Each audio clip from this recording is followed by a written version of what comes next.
L'últim mes de l'any va començar amb un important líder europeu penjant les botes, Jean-Claude Juncker, president de la Comissió Europea. El luxemburguès deixa enrere 5 anys molt complicats a la cúpula europea. Una de les medalles que s'ha endut Juncker és haver mantingut la zona euro. Boi que Grècia es va trobar a un pas d'abandonar-la.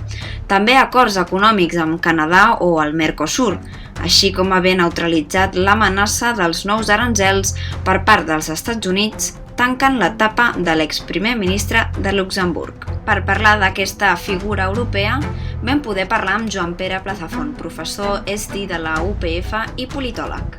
Ha estat un bon mandat, jo penso que sí, tenint en compte quines han estat les seves circumstàncies. És un mandat que ha rebut moltíssimes crítiques i jo penso que precisament per això ha estat un bon mandat. Penso que és el primer mandat, o ha estat el primer president de la comissió amb una clara vocació política.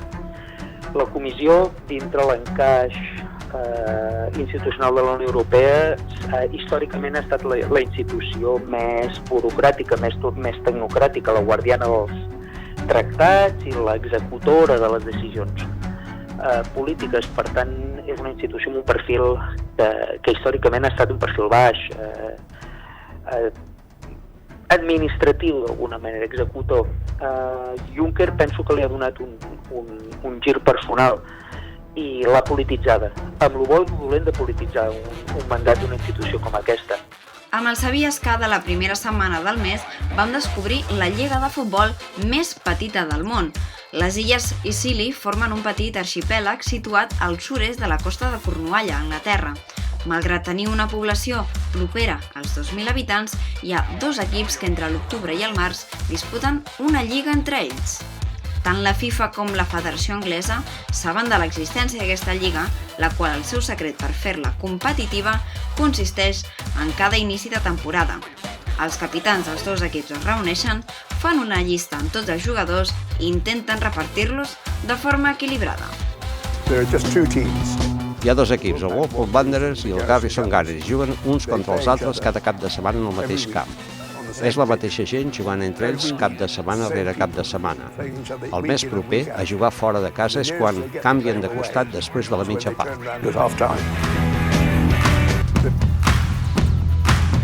Precs i eleccions. La campanya. Al desembre també es van celebrar una de les eleccions més esperades, les britàniques. Després de tot el rebombori del Brexit i que l'equip del pregoner es va desplaçar a Londres, aquestes eleccions eren clau per Johnson per poder així tenir via lliure per la desconnexió amb la Unió Europea. Els Tories de Boris Johnson van guanyar aquestes eleccions britàniques amb majoria absoluta. Van arrasar amb la majoria més àmplia que s'ha vist mai des de 1987. Van obtenir 364 parlamentaris, que són 46 representants més respecte a les eleccions anteriors del 2017. Amb aquest mandat i amb aquesta majoria, per fi podrem fer què? Pareu atenció. Aquesta elecció vol dir que tenint el Brexit fet, tenim una irrefutable, irresistible, indiscutible decisió de la gent britànica. I amb aquestes eleccions posarem final a tots aquells miserables retrets d'un segon referèndum. Johnson va deixar sense massa arguments els seus principals rivals, els laboristes, que van entomar la derrota més dura des del 1935. Jeremy Corbyn va perdre 59 representants, quedant-se tan sols amb 203 parlamentaris.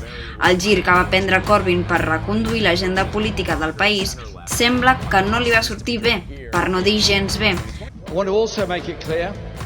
Vull deixar clar que no lideraré el partit en cap de les futures campanyes de les eleccions generals.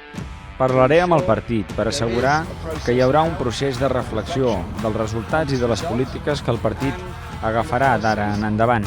I lideraré el partit durant aquest període per assegurar que el canvi es faci i s'avanci cap al futur. El nostre expert, Fernando Lozano, director del Centre de Documentació Europea de la Universitat d'Alcalà, ens en va aportar tots els detalls. Bueno, lo de Corbyn yo creo que era de esperar. Entre otras cosas, el programa que presentó era un programa bastante extremista, hasta el punto de que integrantes de su propio partido han desertado y han decidido depositar su confianza y su voto en el Partido Conservador, que con eso se dice todo.